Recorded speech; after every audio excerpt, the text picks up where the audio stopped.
Hello friends, आज के इस वीडियो क्लास में हम बात करने वाले हैं हिंदू उत्तराधिकार संशोधन अधिनियम 2005 के बारे में। दोस्तों, यह जो संशोधन जो अधिनियम जो 2005 में आया था, इसमें यह क्लियर कर दिया गया कि अब से बेटियों को भी पिता की पैतृक संपत्ति एंसेस्ट्रल प्रॉपर्टी के अंदर अब बेटियों को भी बराबर का हिस्सा दिया जाएगा। जो भी संपत्ति, जो भी प्रॉपर्टी पीछे की 4 जनरेशन, जैसे कि परदादा से, दादा दादा से पिताजी को, फिर उसके बाद उनके बच्चों को जो प्रॉपर्टी ट्रांसफर होके आई हुई है, अब उन संपत्तियों में भी अब बेटियों का भी बराबर का अधिकार होगा। दोस्तों, तो इस कानून ने यह क्लियर कर दिया कि अब सिर्फ पैतृक संपत्ति में सिर्फ बेटों का अधिकार नहीं होगा, उनके साथ साथ में बेटियों का भी ऐसी संपत्तियों, ऐसी प्रॉपर्टियों में भी बेटियों का भी समान और इक्वल अधिकार, इक्वल राइट्स होगा। जब यह संशोधन अधिनियम जब यह नहीं आया था 2005 के पहले, पैतृक संपत्ति में, एंसेस्ट्रल प्रॉपर्टी में सिर्फ बेटों को ही हिस्सा दिया जाता था।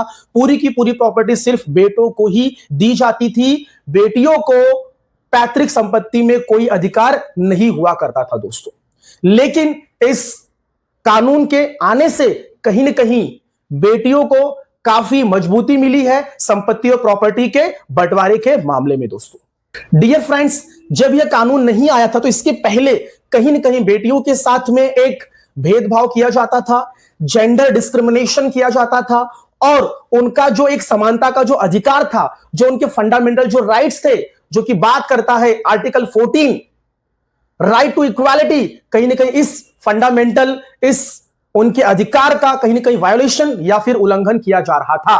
क्योंकि हमारा जो संविधान है वह बेटियों को या फिर कोई भी इंसान हो, सबको इक्वालिटी का एक राइट्स, एक अधिकार देता है। तो पहले सिर्फ पैतृक संपत्ति में सिर्फ बेटों को राइट्स मिलता था, सिर्फ उनको अधिकार मिलता था, सिर्फ वे शेयर्स लेते थे, बेटियों को हिस्सा नहीं मिलता था। तो कहीं ना कहीं उनके साथ में एक भेदभाव किया जा रहा था।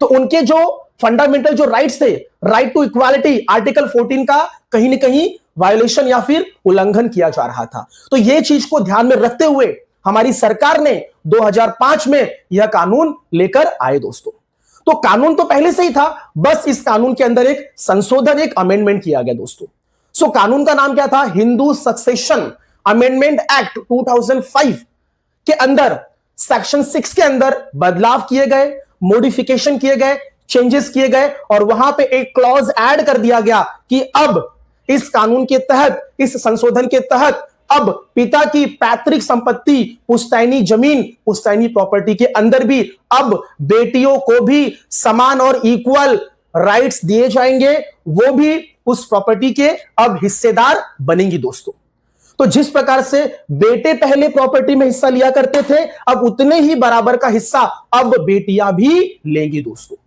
तो जैसे ही अब बेटियों का जन्म होगा घर में, तो जन्म के साथ में ही उनका जो हिस्सा बनता है उनको दे दिया जाएगा, उनको ट्रांसफर कर दिया जाएगा, वो उसकी अधिकारी बन जाएंगी। दोस्तों, डियर फ्रेंड्स, इस संशोधन के होने के बाद आगे चलकर ऑनरेबल सुप्रीम कोर्ट के द्वारा बहुत सारे लैंडमार्क जजमेंट दिए गए बेटियों के अधिकार में। दोस्तों, डियर फ्रेंड्स, एक सबसे बड़ा लैंडमार्क जजमेंट जो कि बहुत फेमस रहा, जो कि बेटियों के अधिकार को जिसने मजबूत किया, वह था लैंडमार्क जजमेंट सुप्रीम कोर्ट के द्वारा, जिस केस का नाम था दोस्तों विनीता शर्मा वर्सेस राकेश शर्मा 2020। इस लैंडमार्क जजमेंट ने पूरी तरीके से क्लियर कर दिया कि अब बेटियों को भी पिता की पैतृक संपत्ति में जन्म से अधिकार दिया जाएगा। इस अधिनियम, इस कानून, इस संशोधन के आने से पहले भी और आने के बाद भी, पिता की मृत्यु इस कानून के आने से पहले हुई हो या फिर बाद में हुई हो, कभी भी हुई हो, अब बेटियों को भी पिता की पैतृक संपत्ति, एंसेस्ट्रल प्रॉपर्टी के अंदर बराबर का हिस्सा दिया जाएगा। जैसे ही उनका जन्म होगा, वो पैतृक संपत्ति के अंदर बराबर की हिस्सेदार बन जाएंगे। दोस्तों, तो इस सुप्रीम लैंडमार्क जजमेंट ने क्लियर कर दिया, जो कि महिलाओं के और बेटियों के पक्ष में था। दोस्तों, सो डियर फ्रेंड्स, ये जजमेंट ने क्लियर कर दिया कि भैया बेटी का जन्म इस कानून के, इस संशोधन के पहले हुआ हो, बाद में हुआ हो, या फिर उनके पिताजी की या फिर उनके डैडी की मृत्यु इस कानून के संशोधन के पहले हुई हो या फिर बाद में हुई हो दोस्तों।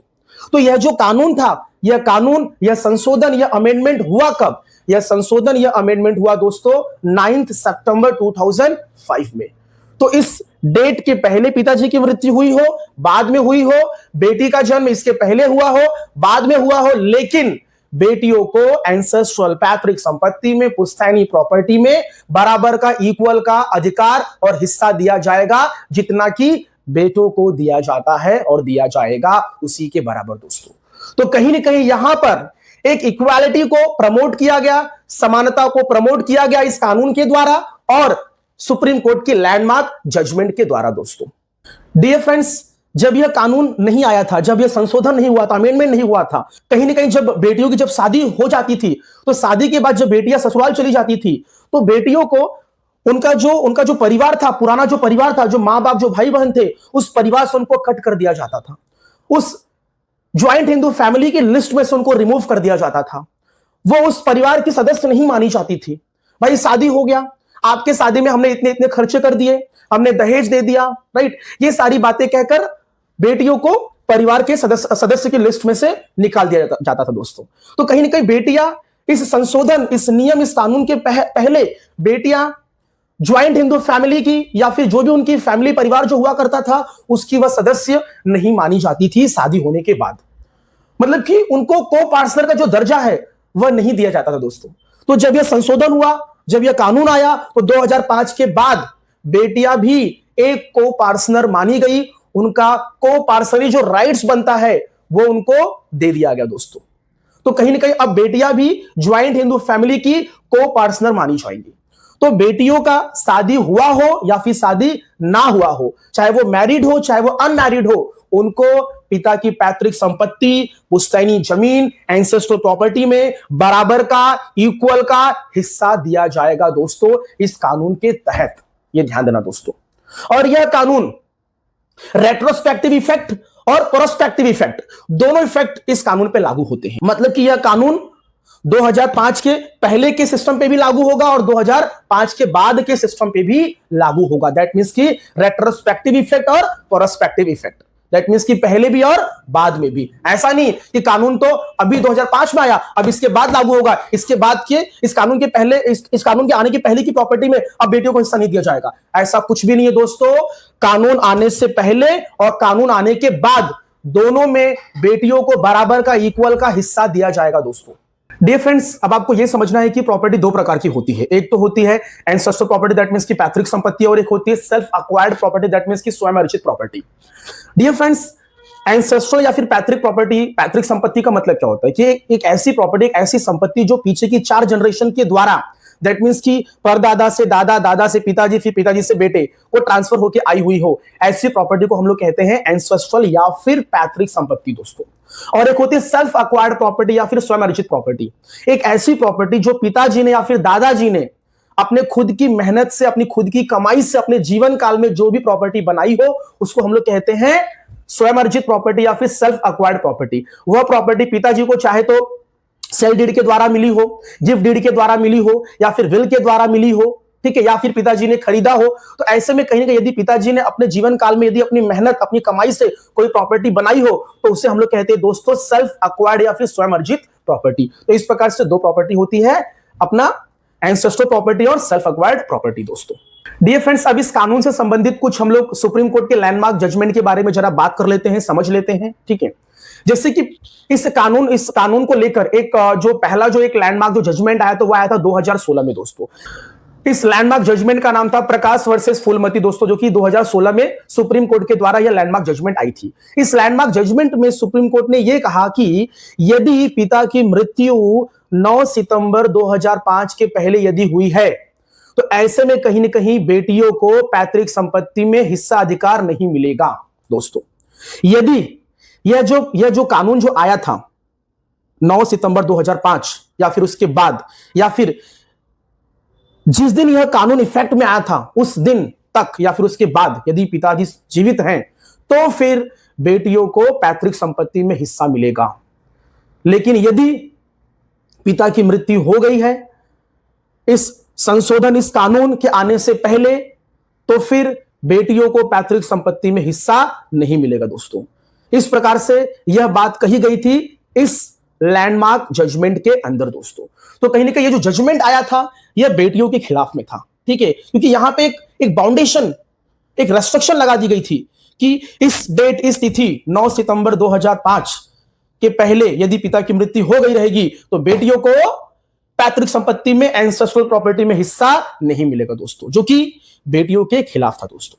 दैट मीन्स कि अगर यदि ऐसा कोई केस होता है, दैट मीन्स कि यहां पे आपका जो रेट्रोस्पेक्टिव जो इफेक्ट था, बोलते हैं ना कि कानून संशोधन अधिनियम आने से पहले यह जो कानून जो बना है संशोधन अधिनियम 2005 वाला, यह लागू नहीं होगा। बेटियों को पिता की पैतृक संपत्ति में हिस्सा नहीं मिलेगा यदि पिता की मृत्यु इस संशोधन के पहले हुई रहेगी तो दोस्तों। तो इसके चलते बेटियों को, माताओं को, बहनों को 2005 के पहले पिता की पैतृक संपत्ति में हिस्सा नहीं मिला, क्योंकि पिता की जो मृत्यु है इस कानून से पहले हो गई थी दोस्तों, इस कानून के आने से पहले हो गई थी दोस्तों, इसलिए। डियर फ्रेंड्स, उसके बाद एक और लैंडमार्क जजमेंट आई सुप्रीम कोर्ट की, जो कि 2018 में आया।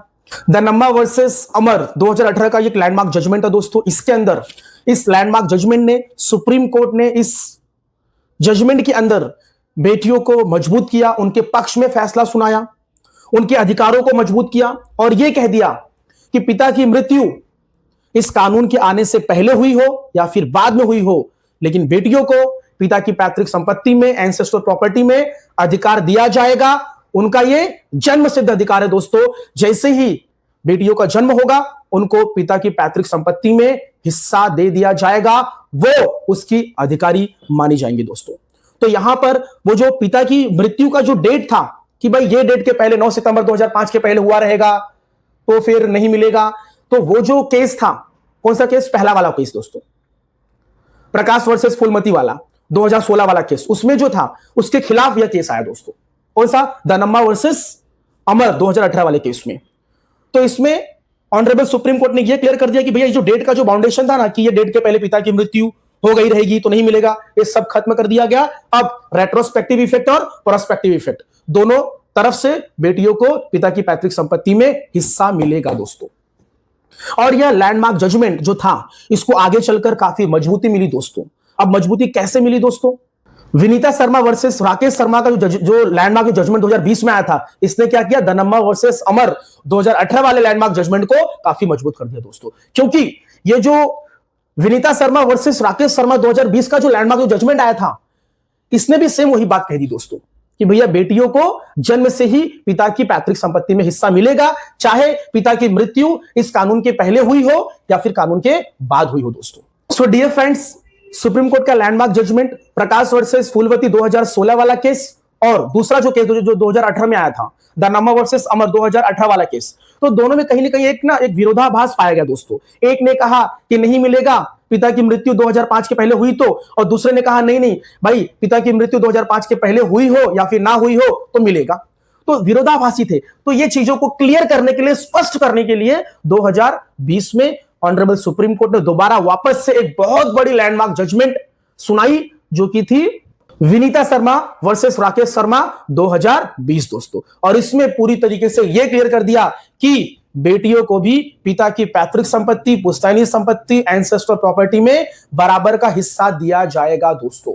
इस 2020 का जो लैंडमार्क जजमेंट था, इसमें यह भी क्लियर कर दिया गया कि बेटी चाहे मैरिड हो चाहे अनमैरिड हो, उनको पिता की पैतृक संपत्ति में बराबर का हिस्सा दिया जाएगा। और वो भी क्या होंगी? अब वो भी एक को पार्टनर मानी जाएंगी उस ज्वाइंट हिंदू फैमिली की, उनका भी राइट्स होगा। अब वो भी बेटों के समान प्रॉपर्टी में हिस्सा ले सकेंगी और लेंगी दोस्तों।